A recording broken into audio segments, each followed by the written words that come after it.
Welcome to the Glen Merzer Show. Please remember to subscribe. We're trying to get 2 million subscribers because if we get 2 million subscribers, that will be good for the vegans. And anything good for the vegans is bad for animal agriculture. And anything bad for animal agriculture is good for the planet. Our special guest today is my old friend Brian Herskowitz. Brian is an author, is the author of the novel Conceptus. Do you happen to have a copy of Conceptus around? Why? Funny you should ask. Yes, I you do. do? There it is. There it is, the novel Conceptus, a thriller. It is a mystery, thriller. Mm-hmm. And he is the author of a book on screenwriting called Process to Product. You have a copy of that? You know, Glenn, I actually have one handy. I look at There that. you go. What are the odds of that There you happening? go. Huh?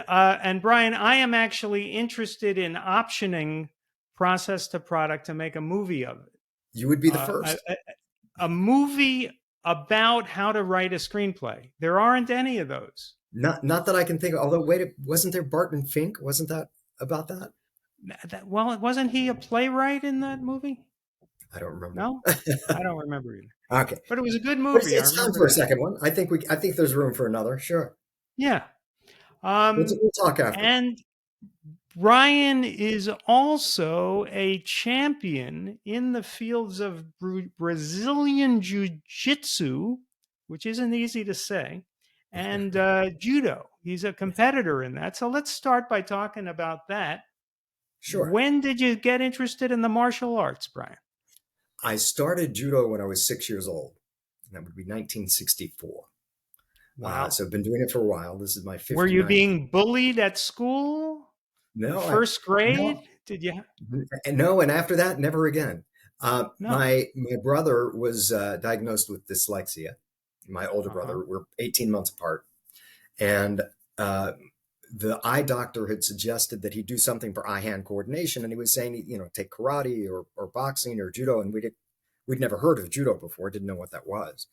And there was a tournament that weekend. So we went to watch the tournament. My brother and I thought that looked like just the most fun. And we went home, put some pillows on the ground and just, beat the crap out of each other for a couple hours.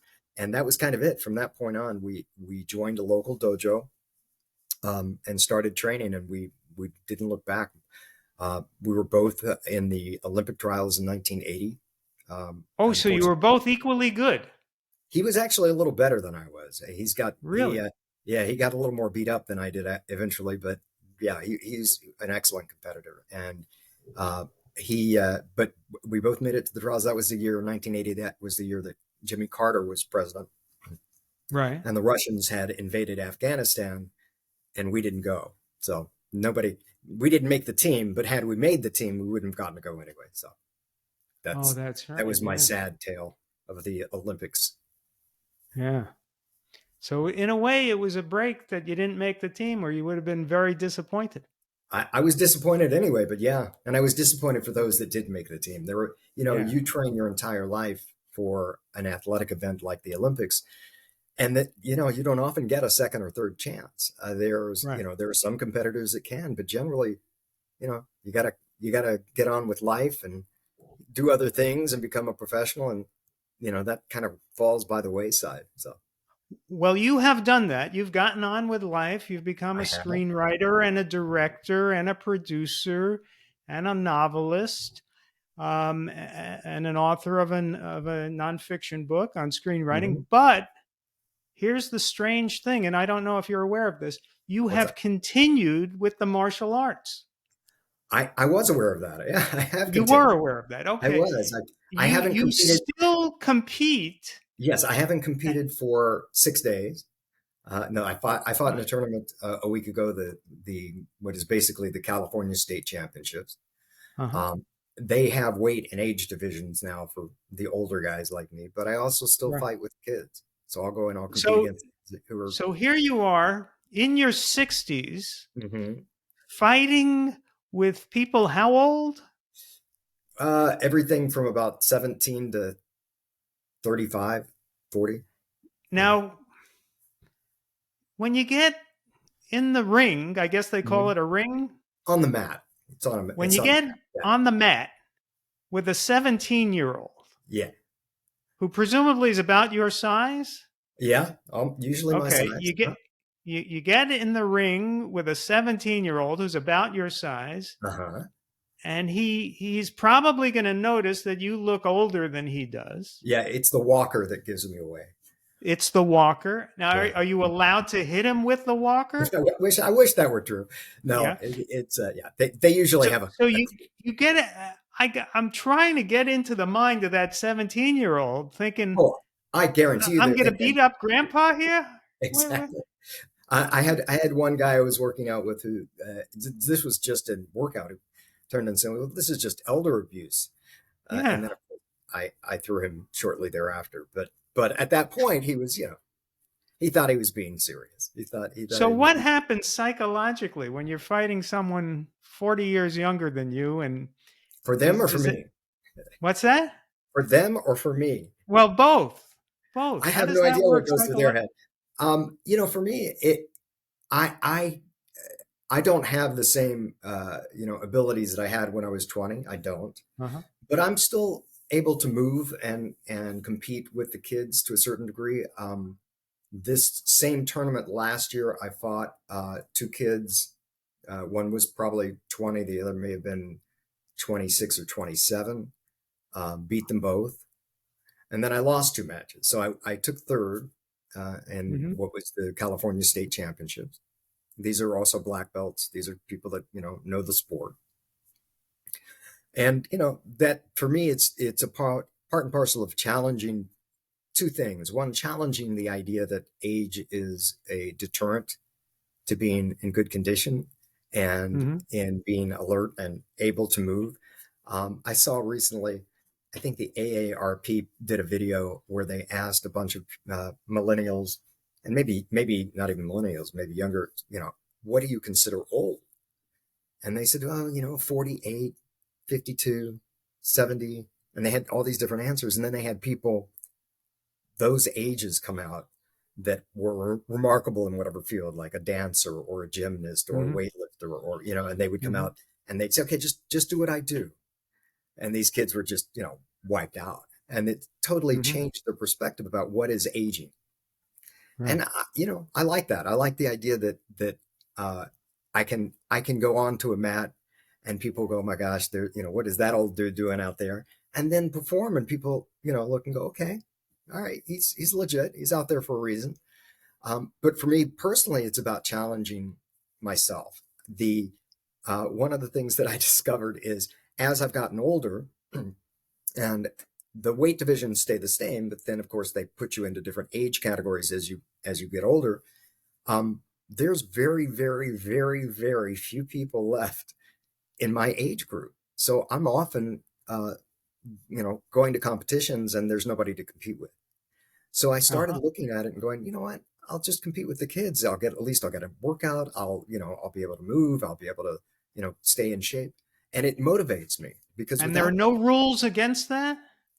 as far as I know, I mean, they may, if I keep They doing this, they may institute some, but right now they keep letting me do it. they there isn't somebody in charge of like the Brazilian Jiu-Jitsu League who says this isn't fair. This guy has Um, so much wisdom. You shouldn't be yeah, able to use all that wisdom against this poor young yeah. kid. As I say, it's old age and treachery. Yeah, Yeah. that's my opinion. But yeah, no, All they right. don't. They allow that. They allow it for now. We'll Yeah. see. We'll see if it keeps that way. Now, Brian, you may be aware of this. Your wife is the actress Gina Hecht. I had heard that. Yes. Yes. How does Gina feel about your still competing in martial arts and fighting 20-year-olds? That's a good question, and the answer is a rather unpleasant one, in my opinion. She'd rather I didn't do it. I think she's concerned that I'm going to get, seriously injured or break something, and honestly, that's a possibility. It was a possibility when I was, 17, 18, 19, 20. It's a possibility now. I'm more careful than I used to be. I had a do or die attitude. Now I just have a do or maybe not so not maybe not do. Those that's my attitude now. But it's she has legitimate concerns. But I also, like I said, this is one of the things that motivates me to stay in shape, to eat healthy, which I think will bring us full circle to veganism, and to Let look into. us let us hit that subject. You Sure, are a vegan I am. and a fairly newbie. When Yeah. did you go vegan? It was during the pandemic, probably. Well, was during or just before the pandemic? So like about the last 3.5, 4 years. And what happened is I had a regular checkup with my cardiologist, and he listened to my heart and said, "Oh, everything's great. I did a stress test. Everything was perfect. You're fantastic. There's just this 30% blockage." And I was, "I'm sorry, could you go back just a second? You just said something that I didn't quite hear. Say it again." He said, "Yeah, you got a 30% blockage, but everything's working fine." And I said, "Well, I shouldn't be concerned about that 30% blockage." And he said, "Nah, I wouldn't worry about it. Are you eating well?" I said, "Yeah, I eat pretty well." He said, "Are you exercise?" I said, "Yeah, I exercise a lot." He said, "Okay, yeah, don't worry about it." But I kept kind of pushing and saying, "Well, this concerns me that you're telling me this." And he said, "Well, let's do a calcium test." Ah, I'm sorry. no, Go no ahead. problem. Uh, let's do a calcium test. So they did a calcium scan. And at that time, I knew nothing about what, calcium numbers mean, but basically it's, you want a calcium score of 0. That's where you should be. Right. And 0 to 100 is, mild heart disease. 1 to 200 is moderate heart disease. 2 to 3 is serious heart disease. 3 to 4 is, oh my God, you should probably, be lying down. And my calcium score was over 400. It was 426. Oh, And I went back to him, and, again, he said, "Oh, yeah, yeah, don't worry about it."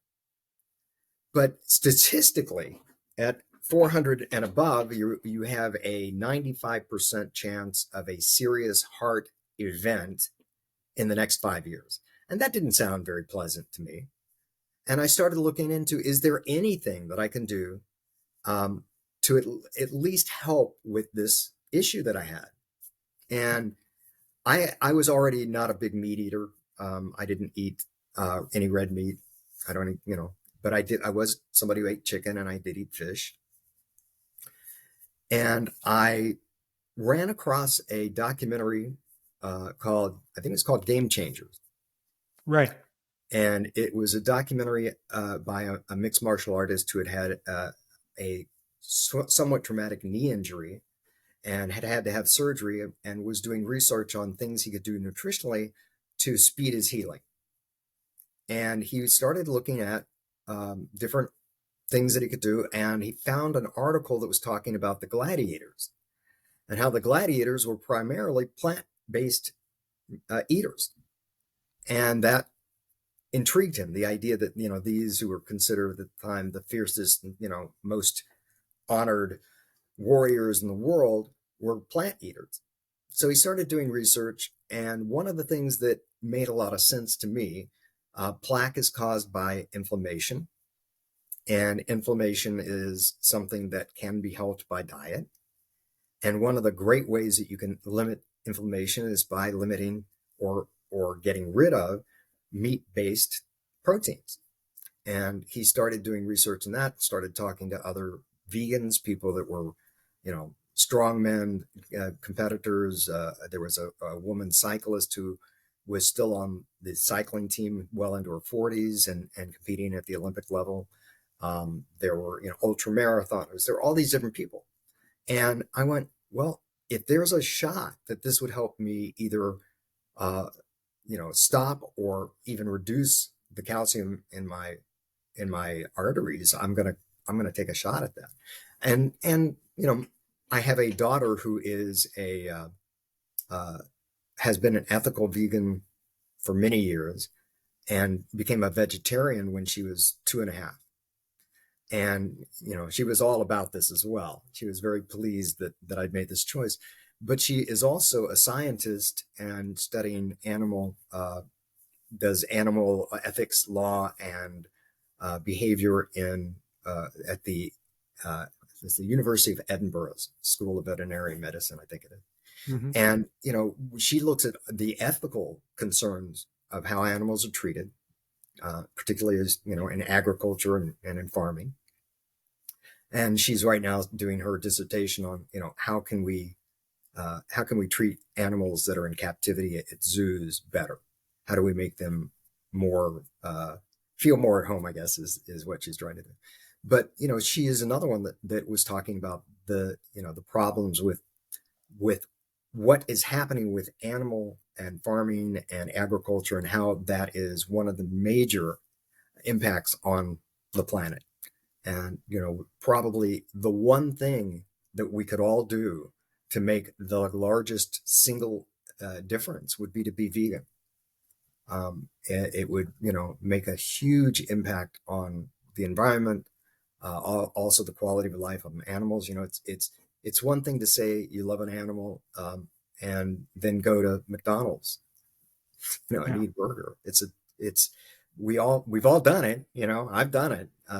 But as I've, started on this journey, I started to realize not only is it better for my health and better for the planet, but there's, if you care about animals, the treatment of animals in agriculture and agricultural farming is really, it's not a good life, you know.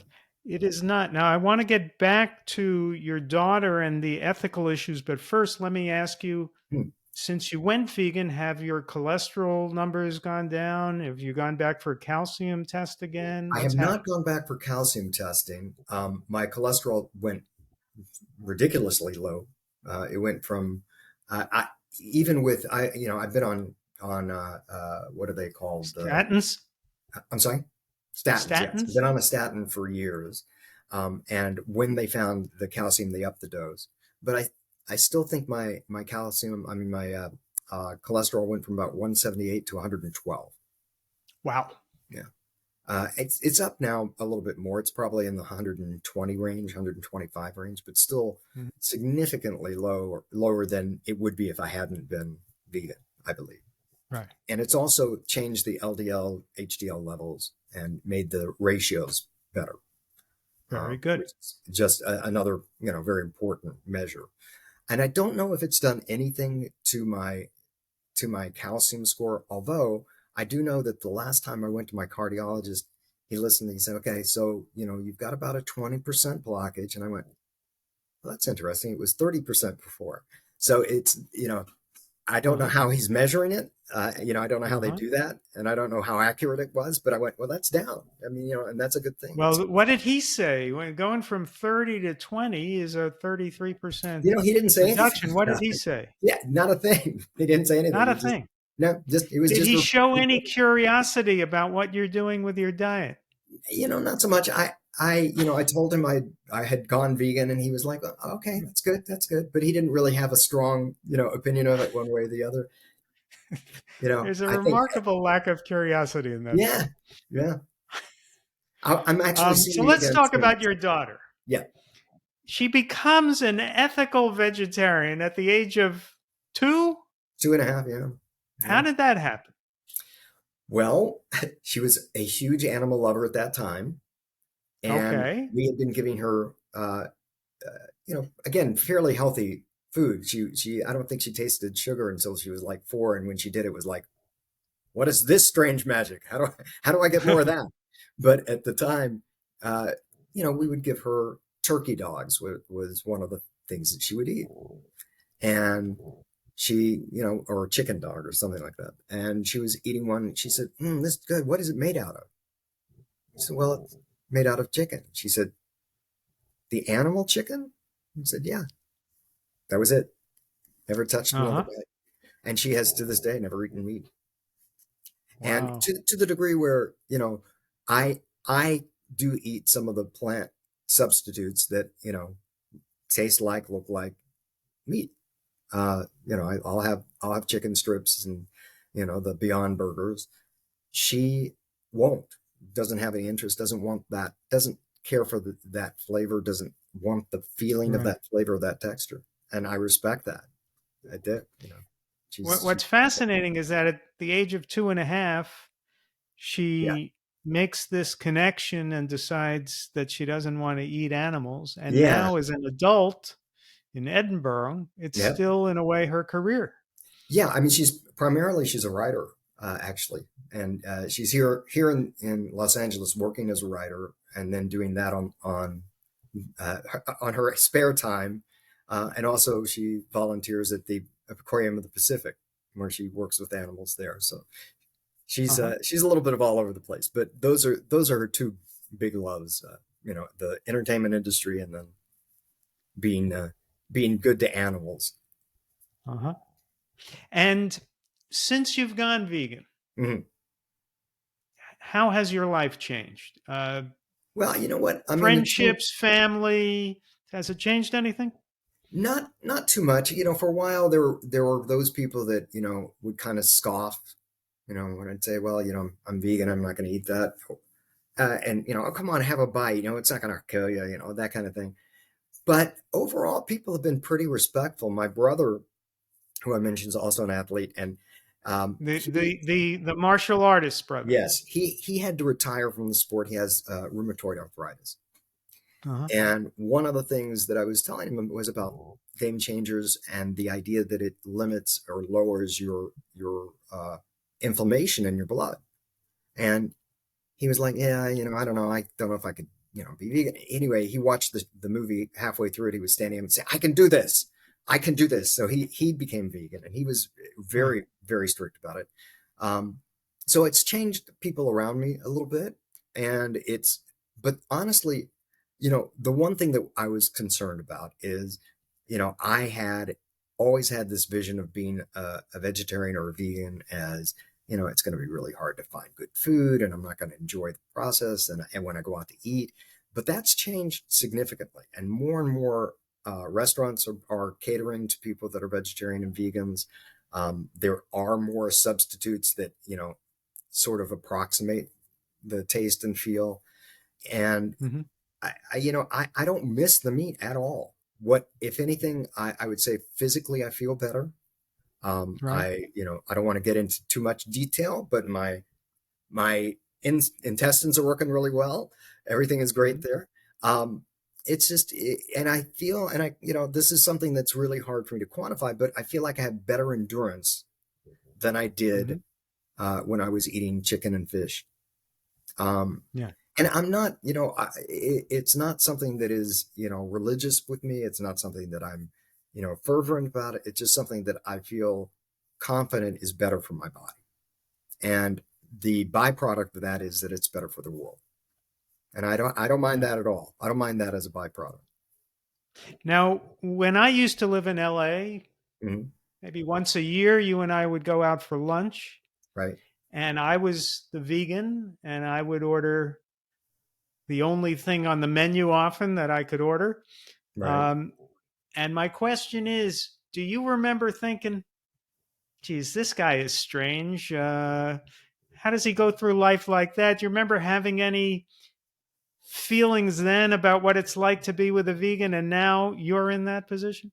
Just that I, if anything, I remember thinking, that's tough. That's hard. It's got to be difficult Mhm. because, how do you stay away from all of the different, things, and, when you're vegan, and it's what has butter in it and what has eggs in it. Right, And, right, how do you avoid those things? And again, for me, if it was just about, you know, the animals and taking care of the planet, I might still have dairy.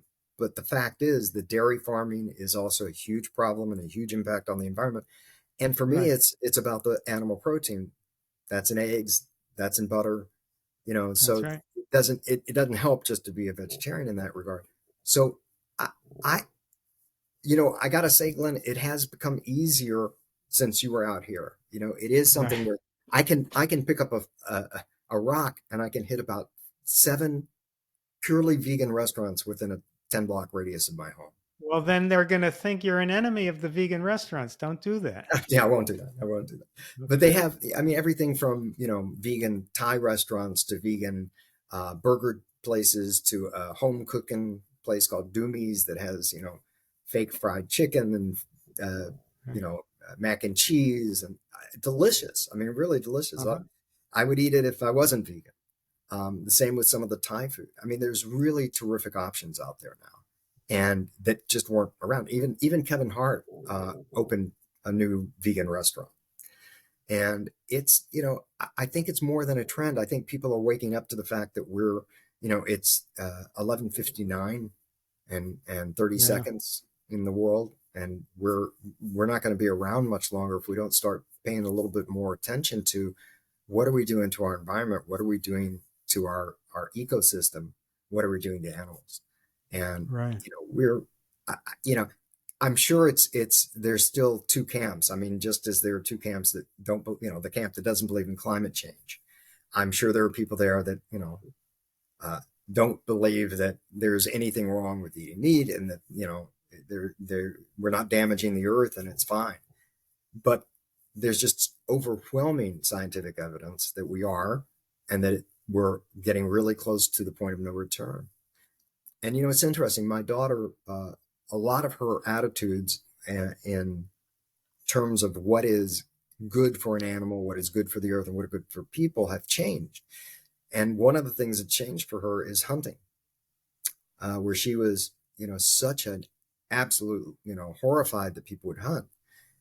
She's not a fan of hunting by any stretch of the imagination, but the impact on the environment versus I'm going to go to the store and pick up a burger is huge.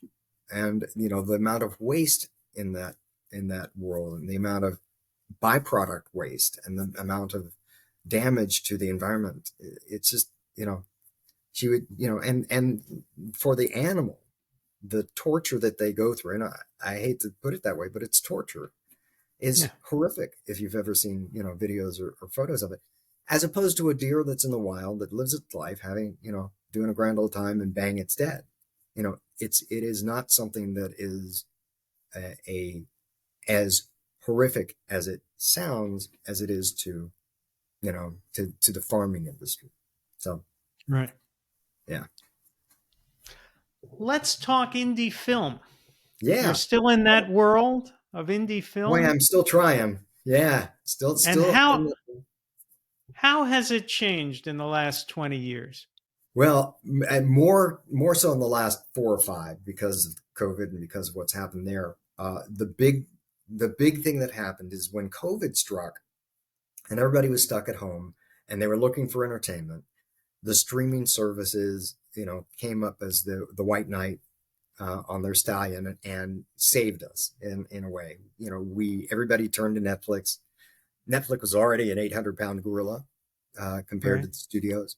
And then suddenly the studios are shut down. There's no place to get your entertainment except for the streaming services, Amazon, Netflix, Disney. Disney came on with streaming at the exact perfect time. And it has done a lot of damage to the industry in a lot of ways. And that, the theatrical release of films has changed. There has always been kind of a, upstairs, downstairs, the big budget films, and then the independents that are trying to make, the little train that could, and all of that. But now it's worse. There is a glimmer of hope, and there is an opportunity for filmmakers who are independent filmmakers to have a theatrical release again, because the theaters are opening back up, and there's a little, you look at the studios, they're more like a cruise ship. They have a lot of ground to cover in order to make a turn, as opposed to an indie, they can do it pretty quickly. There are theaters that are sitting idle that need content. And there's an opportunity for an independent filmmaker to kind of sneak in their films for now. I don't think that'll last very long, and they've got to get in quickly. But it is Well, something the that, writers are on strike now, so yes, the right now they're studios right. may have a problem getting content if this lasts, right? Yeah, for sure. It's going to be a problem for the studios, and hopefully it won't last too long. People are talking about, they're digging in, and it could be quite a while, for a variety of reasons. One thing is that there are. I've heard that some of the studios have projects that are expensive projects they don't want to do, and they can, if the strike goes on under force majeure, they can drop those projects. So Huh. they keep they may keep it long enough to do that and then turn around and settle. I don't know. But But why would they have expensive projects that they don't want to do? Why couldn't they just turn them down in the first place? yeah, good question. I don't know. Maybe it's, they have a deal with that particular filmmaker. Yeah. Who knows? And I can't attest to the veritas of that particular statement. I don't know. Right. But that's just one theory that people had had. I am hopeful that the strike won't last too long, that everybody will get back to work. It's always damaging to, to people, to individuals when there's a strike. You've got people that are Right. out of work that are going to be struggling. And in the entertainment industry, at any given moment, 75% of the populace is already struggling. Yeah. So you're really, you're making those people who are hurt worse, and you're making the people that are employed but still in need of a regular paycheck, they're having difficulty too. Right. There's going to be layoffs, there's going to be shutdowns, there's going to be productions that are stopped. But right now, some of the other unions, all of the unions are in support of the Writers Guild. But even though they're in support of them, for instance, Screen Actors Guild has a no strike clause. So if you're on a show right now, if that show has already been written, you got to go to work, and the directors Mhm. have to go to work, and the producers have to go to work, and only the writers are going to be left out. And I'm sure we're going to see, like we did in the last strike, we're going to see another boost to reality programming, game shows, things that are non-union or not written, Right. non-scripted. Yeah. But Yeah. I Or do see, allegedly non-scripted. or yes, exactly, allegedly non-scripted. I do think that that's, there, part of the issue is when the writers, 10 years ago, writers would have if they were on a show, they would have 22 episodes. They would be getting a weekly salary. If they wrote a couple episodes, they would get that money, plus they would get residuals. Well, now, it's not uncommon for a season to be 8 to 10 episodes and not have reruns. There's no prime time Mhm. reruns anymore. So the money that you used to make a living, that money's gone. And yet the studios and the networks, they're making plenty of funds. And the question is, can we make this more equitable? And the answer is, yeah, we can, but is greed going to allow us?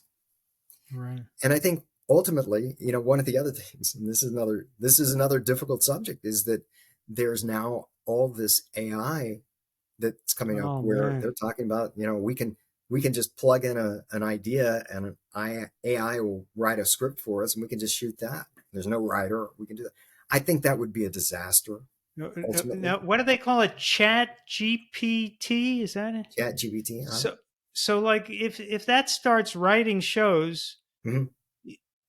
is Chat GPT going to get its name over the title or under the title? I don't know Uh, how they're going to do that. wow. They'll Can have to Chat figure out some way. GPT direct also? Can it be an auteur? Hmm. You know what? I don't know about that, but I bet it could edit. Yeah, man. That's another whole nother argument, and that's one of the other things that the Writers Guild is looking for protection from artificial intelligence. How do you stop the studio from saying we can replace you with a bot? You know, Wow. I wonder if it's hard to believe they could be good writers, those artificial it's things. the demonstrations I've seen have been frightening enough to where I don't want to find out, because you can say to one of these chat bots, you can say, write a short story in the style of Ernest Hemingway, And and it'll do it? it'll write in the style of Ernest Hemingway, and you read it and go, wow, that really does sound like Ernest Hemingway. So, if it can do that, Wow. it you know, but That's scary. between that and the deep fakes, the idea, you know, that you could say, I want Humphrey Bogart to star in this film, and I can take his image and I can get it to, speak in his voice, and, have an actor off camera in a motion capture suit, and it's Humphrey Bogart. There has to be some way of first of all, defining who and how that works with the actors that we have. And also, Yeah. how do you, and particularly on the political spectrum, how do you stop someone from doing a deep fake of someone that then gets out into the ether, and suddenly you've got, some political figure doing something heinous that they never did? And how do you Right. prove it?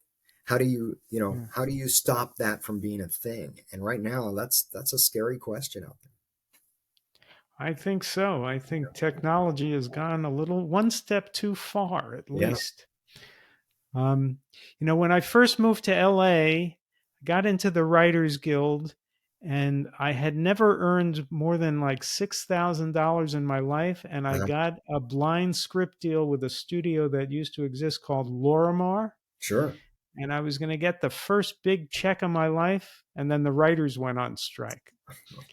And I spent the next 6 months picketing until I finally got that check. Uh, But I'm so glad I'm not in LA now because Yeah. I have sort of aged out of the Writers Guild. I haven't had work in so long Yeah. that I'm no longer in it.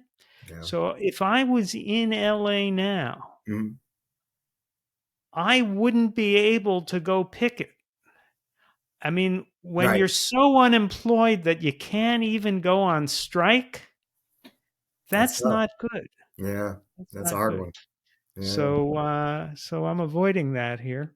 Huh. Um, but it is a sad thing that I'd say every 2 or 3 times that the guild deal is up, there's a strike. Yeah. And it is a difficult industry right now in that there is, so much competition for eyeballs because when you and I were coming up, there were three, maybe four networks. Right, There was maybe HBO right, was, and maybe Showtime, maybe. There were yeah, six different places where TV and right, was disseminated, and the rest of it was all theatrical. And the networks and the studios, they had pretty much a lock on that. Now there's hundreds of streamers and dozens and dozens and dozens. And how do you get the eyeballs onto your projects? Which is why people like at Amazon they're doing Lord of the Rings, and at Disney they bought the Star Wars franchise, and they're doing Star mhm, Wars, they're doing Marvel, and then uh, you've got Netflix that spent $250 million on Knives Out to do two sequels. You know, it's an extraordinary thing, but they're throwing a lot of money at the very top and very, very little at the very bottom. And it's tough as it can be to get eyeballs to come to you. You have to have something right, unique. You have to have something that's dynamic. You have to have something that's different. yeah, I do a once in a while I do an analysis with a group called Storyboard. They're a networking group for writers, and they usually take films that have not yet been uh, put out and look at the scripts and analyze them and try to predict how they're going to do in the marketplace. And they had a script last night that I was the moderator on, and it's called Beau is Afraid. And it's very interesting. I love the script. It was Ari Aster who did Hereditary, and but also very, very odd, very, very kind of deranged and odd story, and fantastic. It got a theatrical release. It's out now. I don't think it's going to do very well. It's a very niche audience. It's very kind of contained, a very narrow bandwidth for who's going to enjoy this film because it's challenging and it's unique. But you have to have that kind of thing to poke through the noise. And I think we're going to see a lot of really artistic endeavors are going to rise to the top where, they wouldn't have before. Well, is there an audience now? Do you remember when Sex Lies and videotape came out? Yep. And it would go into like the landmark theaters or Yep. independent theaters, and there was Mhm. an audience for it. Yeah. There were people who went out, young people to old people, really, Mhm. all age Mhm. ranges would have an interest in seeing indie films and go to Yeah. certain theaters that would be more likely to accommodate indie films. I don't know if that exists today, does it? That It does. audience? Yeah, it does, but it's smaller now. And it's smaller because those people have the choice of saying, well, I can watch it on Netflix or I can see it, and Right. it's no longer on a 20-inch, television with Right. rabbit ears. It's on a 75-inch screen with surround sound and, you know, Right. a magnificent picture. And, our home entertainment is becoming more a destination than it used to be. That Yeah. used to be when you couldn't get out to the theater or you wanted to relax after work. Now that's like, we go sit down and we're all going to hang out. We're going to watch, we're going to binge watch this series, or we're going to watch this great film. And you don't as much miss the spectacle of having something in a big screen and a big theater because it's there. And Yeah. that's one of the other problems is, the choice that we have. I think people tend to be a social group. I think we want that interaction with other people generally. Right. And I think Right. that's one of the things that keeps and will continue to keep theaters open, the idea. But when you listen to the movies and see the movies that are making really big money, they're epic, action stories that people want to share on a big screen because it's bigger than life. It's, it's the Marvel movies. It's the, Mm-hmm. the big Disney animated films. It's, it's those are the properties that people are going to the theater still to see. To a lesser extent, the horror genre, which has always been kind of the cornerstone of, the lowest entry into the industry in terms of independence and the highest return. And that's still the case. And people, again, there's something communal about being scared in the dark with people, Right. as opposed to being by yourself.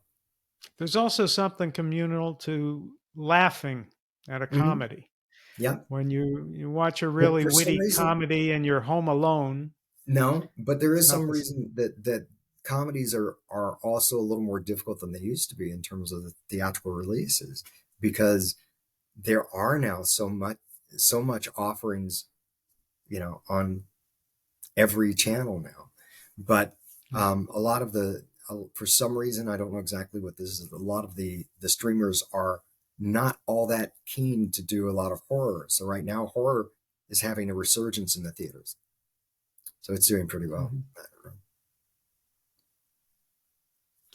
Mhm. Do you want to tell us anything about your projects coming up? Sure. Yeah, I'm working on quite a few different projects. I'm a member of the Producers Guild of America and the Writers Guild. With my producing duties, I've got a couple of projects that I'm helping to set up. One of my other duties is I teach screenwriting at Boston University, but I also teach film finance there. And so I've That's been helping Boston University in LA.